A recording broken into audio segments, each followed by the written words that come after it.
Adan Nieto, a mí me toca hablar sobre si el tema de las condiciones de detención, ¿no? Cómo van a estar o cómo estaría privado Puigdemont en el caso en el que se procediese a esa entrega, puede ser un obstáculo en la tramitación de la misma o no.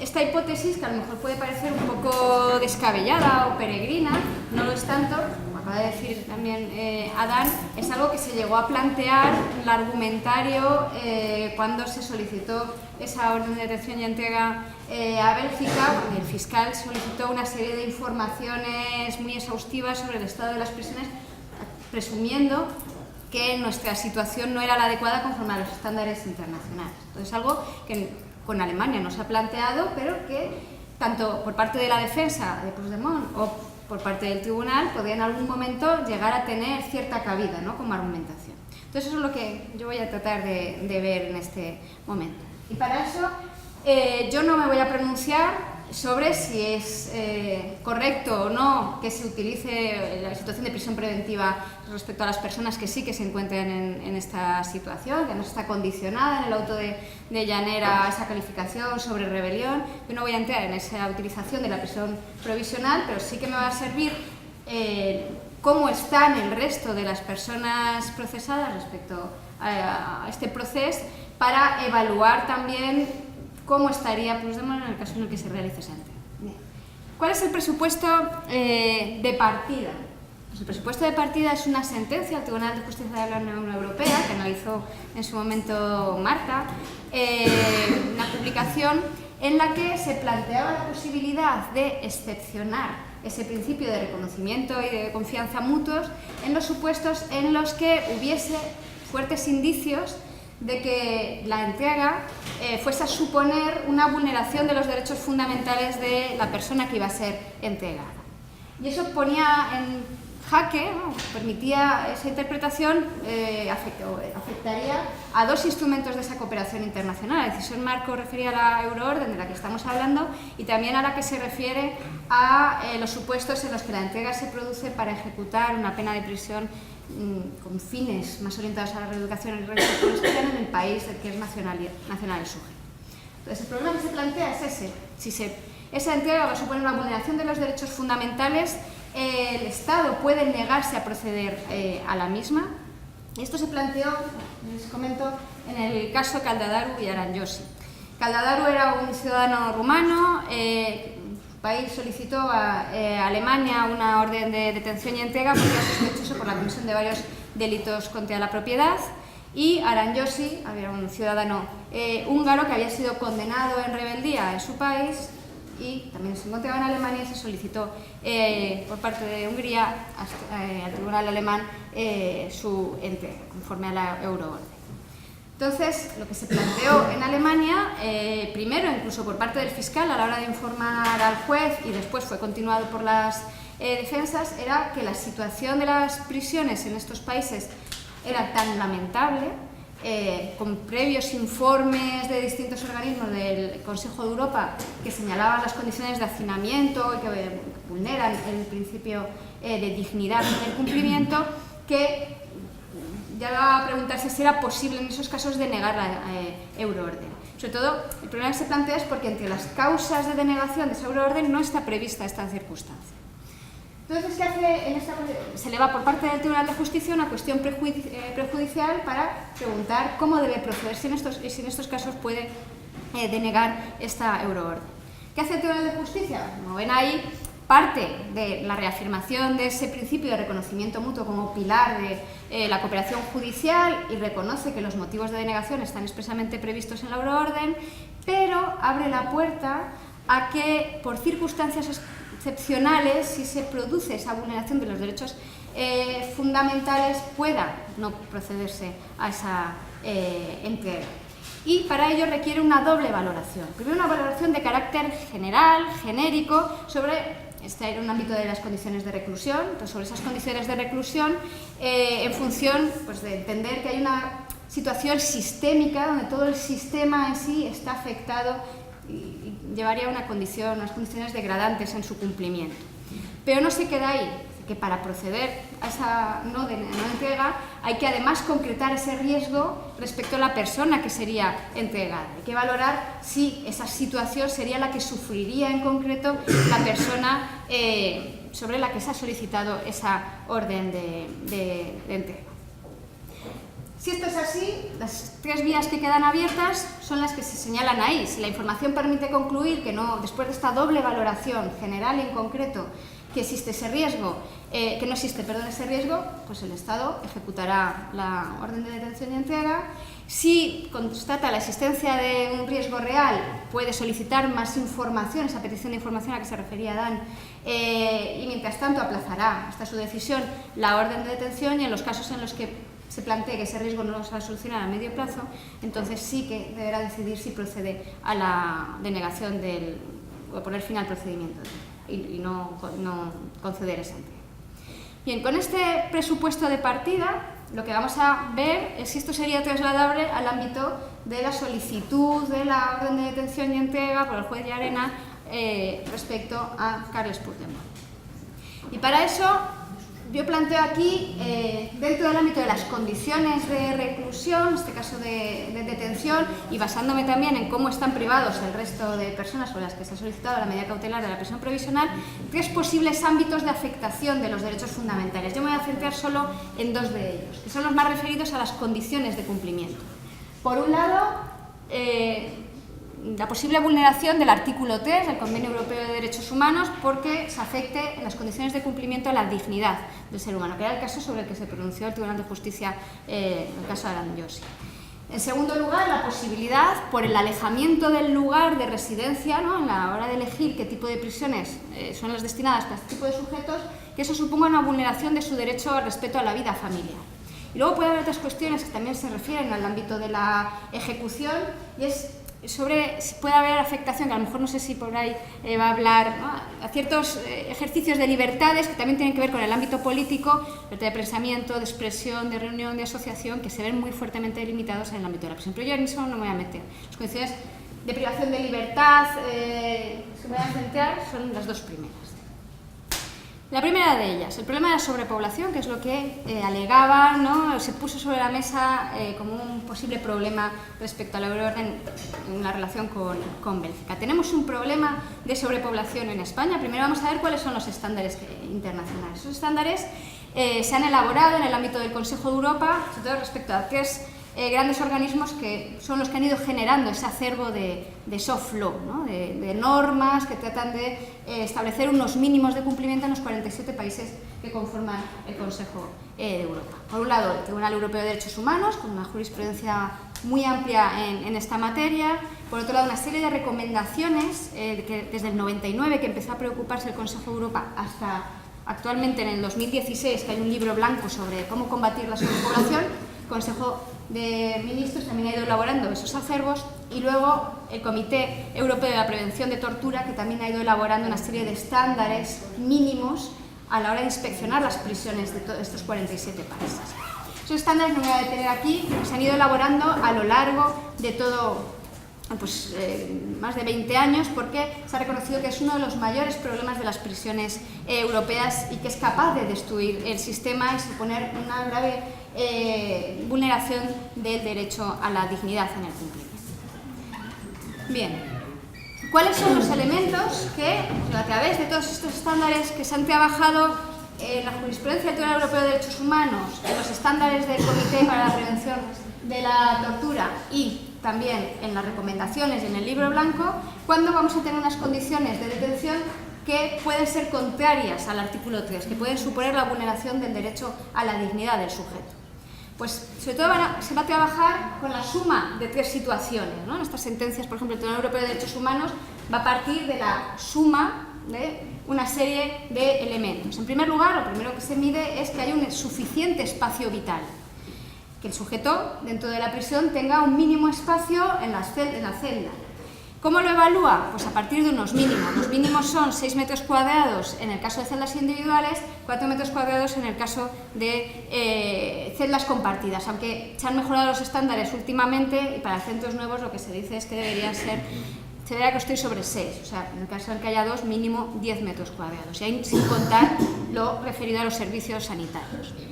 No solo eso, o sea, no solo es lo que se mira en el caso en el que haya que determinar si se ha vulnerado el derecho a la dignidad en el cumplimiento por una situación de hacinamiento, ¿no? Se mira también las condiciones de habitabilidad, si tienen acceso a luz, a agua corriente, a servicios higiénicos, ausencia de plagas, ¿no? Los casos en los que se ha señalado que se vulneraba la dignidad en el cumplimiento son casos en los que, por ejemplo, pues obligaban a realizar sus necesidades en un cubo, en botellas, donde convivían con ratas, con cucarachas, donde no había ventanas, donde no se veía la luz, ¿no? Situaciones que se añaden además a muchos de los casos en los que hay condenas a países por esa falta de espacio.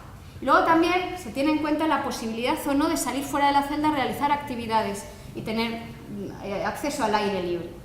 Si un sujeto está en esas condiciones y además no puede salir de la celda, con lo cual está conviviendo con muchas personas en poco espacio vital y en una situación de hacinamiento, sin que se le garantice un mínimo de horas fuera de la celda, pues es probable que se esté vulnerando su derecho a la dignidad. Bien. Respecto a estos parámetros que concurren en la justificación de casos en los que se vulnera el artículo 3, vamos a ver cuál es la situación que se plantearía en España. Vamos a ver si realmente tenemos un problema de sobrepoblación desde el punto de vista de los estándares europeos, ¿no?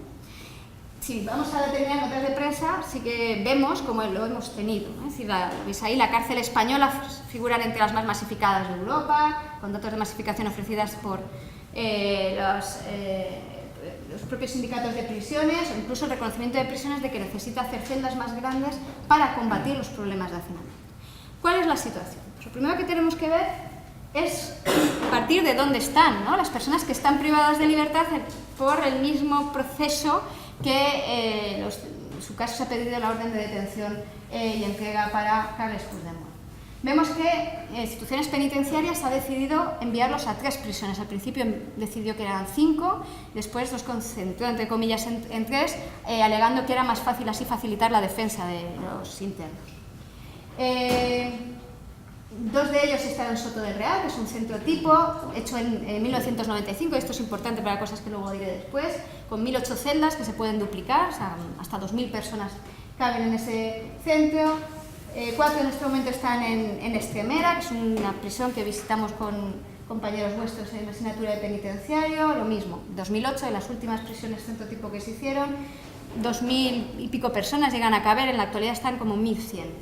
Y donde están 6 de las personas encausadas. Y luego las 2 mujeres están en Alcalá-Meco, que es una prisión más antigua, de 1983, y también más reducida, ¿no? En capacidad prevista para 522 personas.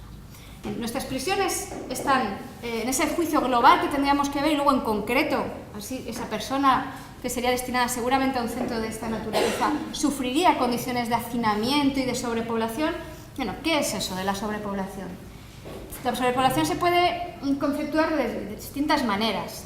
Una de ellas, y ya aviso que tenemos ese problema en España, es un problema muy relevante desde el punto de vista del derecho penal, es que tengamos mucha gente en prisión en función del número de habitantes que tenemos, ¿no? La tasa de encarcelamiento. España encarcela mucho, encarcela más que otros países, tenemos tanto por ciento muy elevado.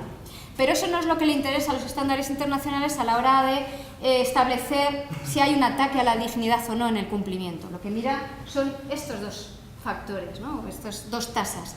La sobreocupación, que es cuántas personas hay en función del número de celdas que haya, el número de capacidad que tenga la prisión, y las condiciones de hacinamiento, esas cuestiones que os comentaba antes del espacio mínimo vital que tiene el interno, las condiciones de salubridad que tiene el interno. Esto es lo que se va a evaluar desde esos estándares para saber si nosotros cumplimos los mínimos o no cumplimos los mínimos. ¿Los cumplimos? Pues eso se ven datos. En la actualidad, si entendemos la sobrepoblación solo desde el punto de vista de ocupación, es decir, cuántos internos tenemos y cuánta capacidad tenemos, sí que estamos por debajo de la media. Si lo veis, en 2016, la media europea, la mediana es 91,6, nosotros estamos en 71,8. ¿Qué quiere decir eso? Que para 100 plazas tenemos 71,8 internos. Estamos por debajo de la media. ¿Por qué? Porque se han construido muchísimas prisiones, aumentando mucho la capacidad en los últimos tiempos. Luego podemos relativizar también estos datos, aunque no podamos entrar mucho ahí. En los últimos informes el Consejo de Europa ha dicho, bueno, es que no hay que mirar solo eso, también hay que mirar el número de celdas. Y entonces ya la situación cambia. Tenemos más internos que celdas. Esto nos demuestra que están todos compartiendo celda. Y que a lo mejor los datos que dan instituciones penitenciarias al Consejo de Europa, cuando dice que el número de metros cuadrados por interno de 9, pues no es de 9, es de la mitad porque se están compartiendo celdas y los datos que se dan es de la celda individual. Pero bueno, esas son cuestiones más de matiz que no llevan a que podamos afirmar que no se cumplan las condiciones mínimas. Sí que las cumplimos desde el punto de vista de la tasa de sobreocupación y las condiciones de hacinamiento.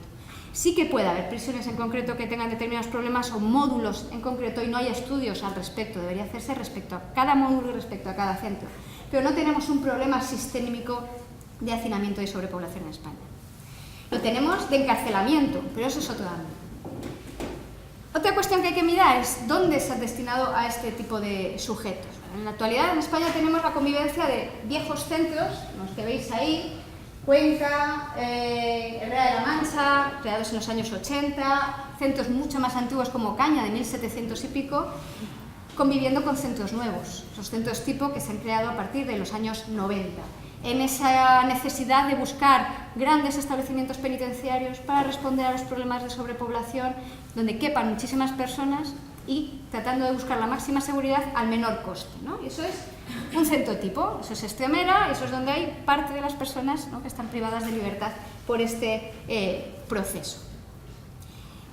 Las imágenes que de vez en cuando salen. Obviamente no son muy distintas luego las prisiones cuando se conocen a la imagen que se da por parte de los medios, ¿no? En algunos casos llega a ser escandaloso. Tengo por aquí alguna noticia que a mí me ha parecido especialmente escandalosa en este sentido, la de Bélgica. La distendida vida en prisión de Junqueras y los exconsellers, ¿no? Van a hacer spinning, van a hacer las actividades tal y como se plantease, no sé, un fin de semana de spa, ¿no? Las prisiones son prisiones y por mucho que se hayan mejorado sus infraestructuras que se han hecho, no dejan de ser un lugar de reclusión con los problemas que yo planteo, ¿no? Pero es verdad que en los últimos años se ha tratado de mejorar la habitabilidad incrementando el tamaño de las celdas. Habéis, por ejemplo, una, ya directamente se construyen para 2 personas, con lo cual construye entre 11 y 13 metros cuadrados, con la previsión de 2 camas, con la previsión de 2 zonas para dejar las cosas, con la previsión de 2 mesas, y donde se ha tratado de buscar cierta habitabilidad dentro de los módulos. ¿Qué más tenemos que tener en cuenta para ver cuáles son las condiciones de cumplimiento? Tenemos que tener en cuenta cómo viven, lo que os decía antes, si salen de las celdas, si no salen de las celdas, la dureza del sistema. Estos sujetos que son preventivos, como preventivos van a vivir bajo lo que se denomina un régimen ordinario. ¿Qué quiere decir eso? Se les aísla por la noche, pero durante el día salen fuera de la celda. Es excepcional que se puedan quedar en la misma, necesitan un permiso, porque se encuentren enfermos, porque estén estudiando, es algo excepcional. Están obligados a salir fuera de la celda y tenéis un horario tipo. Pasan toda la noche encerrados, al mediodía también, unas par de horas, depende de los centros, en la hora de la siesta, y luego se encierra pronto, a las 8:30, a las 9, pero el resto están fuera realizando actividades en el patio, en los lugares comunes, y por lo tanto se garantizaría esa situación de normalidad que marcan los estándares internacionales. Pero es que además la opción que se ha utilizado en estos casos, en todos los casos menos en 2 que se les ha enviado, que yo sepa, por lo que sé de prensa, a un módulo de internos preventivos, primarios, que no da muchos problemas, pero el resto se les ha ubicado en lo que se denominan módulos de respeto. Los módulos de respeto son una experiencia que se puso en marcha en un centro penitenciario, en León, en el 2001, y luego, por su éxito, se han ido trasladando al resto de prisiones. Se han normalizado porque son unas prisiones que dependen del Ministerio del Interior. Que es un sistema de separación modular en el que se introduce una persona de manera voluntaria, no tiene por qué estar ahí, sino estar en un módulo que puede ser más complicado, firma una especie como de contrato en el que se compromete a cumplir una serie de requisitos, participar en actividad, tener un nivel muy alto de respeto, de limpieza propia y de compromiso de participación en la limpieza cotidiana, etcétera, a cambio de vivir en un ámbito que es más tranquilo, por así decirlo, ¿no? Son módulos en los que no se admite ningún tipo de violencia verbal, gestual, etcétera, con lo cual la vida dentro de estas prisiones es más tranquila, por así decirlo, dentro de estos mundos. Bien, voy rápidamente. Si sumamos todo esto, vemos que se han construido muchas prisiones con una infraestructura mayor, con lo cual no tenemos problemas de hacinamiento. Si además vemos que los modelos de vida, con estos módulos de respeto y con ese régimen ordinario, garantizan que el sujeto pase mucho tiempo fuera del establecimiento, vemos que no habría un problema de hacinamiento, de un cumplimiento indigno que no pasase los estándares del artículo 3 del Convenio Europeo de Derechos Humanos. Y de hecho no tenemos ningún procedimiento en este sentido abierto como muchos países de nuestro entorno. Sí tenemos un problema de sobrepoblación. Y muy rápidamente, y lo termino con la otra de las cuestiones. Otro de los problemas que se puede llegar a poner encima de la mesa es el problema de dónde están ubicados estos internos, ¿no? Respecto al lugar donde está la familia. Esto es una señal que se ha colocado en Barcelona para visualizar esa parte que es muy dura de la privación de libertad, ¿no? El estar desarraigado y alejado del entorno familiar y personal. Kilómetros a los que están pues, las personas que están aquí privadas de libertad. ¿Quién es el competente para decidir a qué prisión se le va? ¿Lo puede elegir el interno? No. ¿Lo puede decidir el centro penitenciario? No. Es una cuestión, un criterio de política penitenciaria que lo decide el Ministerio del Interior, en este caso dependiente de la Secretaría General de Instituciones Penitenciarias. En el caso catalán, desde el 84, la Generalitat de Cataluña tiene las competencias transferidas para las prisiones catalanas. Hay una regulación muy provisional, pero que no ha sido cambiada, que regula la relación entre ambas. De todas maneras, está el artículo 155 aplicado, con lo cual, al final, es el Ministerio del Interior. ¿Qué tiene en cuenta para enviar a unas prisiones o a otras a unos internos? No hay un derecho a cumplir en un lugar determinado, estas personas no están cumpliendo, están en una situación, además, de preventivas. Normalmente se tiene en cuenta la cercanía en el lugar de residencia, pero también hay otros elementos, algunos de los cuales pueden ser más justificables o no. La disponibilidad de plazas, ¿no? Tengo esta prisión saturada, me lo llevo a otra prisión. Un criterio coyuntural. Necesidades de seguridad u orden, eso lo vemos en las prácticas de dispersión respecto a algunos colectivos. O también razones de tratamiento. En el ámbito de los preventivos, también lo que se trata es de que estén cerca del órgano judicial que va a instruir el proceso. Pues también tiene que ser cuando se están realizando esas diligencias, pues la prisión provisional se va a alargar durante muchos años. Entiendo que lo suyo es después acercarlos al lugar donde puedan recibir una mayor visita. ¿Hay un derecho reconocido en los estándares internacionales a estar en el lugar más cercano? No. Digamos que es un principio ordenador, que hay que escuchar al interno y que debe estar en tanto sea posible, pero hay muchas posibles excepciones a esta situación, y de hecho hay una sentencia del Tribunal Europeo de Derechos Humanos que se ha pronunciado al respecto a terroristas, en el caso en Francia, en el que han planteado que se ha vulnerado su derecho a la vida familiar. En ese caso no es admitido. Se admite excepcionalmente cuando está la lejanía o el problema en las redes de transporte o la situación de la familia que tiene que ir a visitarlo, que esa distancia supone en la práctica la imposibilidad de visitas. Solo en esos casos excepcionales se admite la vulneración por parte del Tribunal Europeo de Derechos Humanos del derecho a la vida familiar. Y en el caso español hay un auto del 2017 del Tribunal Constitucional que también se pronunció respecto de un terrorista que alegaba la vulneración de este derecho, que si no llegó simplemente inadmitió el recurso de amparo, pero al final entró en el fondo utilizando los mismos argumentos, que el estado de los transportes en España es adecuado, que las distancias no son tan grandes como en aquellos casos, como para llegar a impedir la visita, y que hay un sistema de comunicaciones flexible. Por lo tanto, se negó ese derecho a cumplir en un lugar determinado. Yo entiendo que esto sí que debería estar regulado como derecho a cumplir en un lugar determinado y a tener un lugar estable de cumplimiento, pero tal y como está la previsión en las normas en la actualidad, no. Lo cual tampoco vería como viable que se pudiese utilizar esto para evitar esa posible orden de la entrega, ¿no? Con esto termino yo, perdón si me pasa el tiempo, y paso a Vanessa.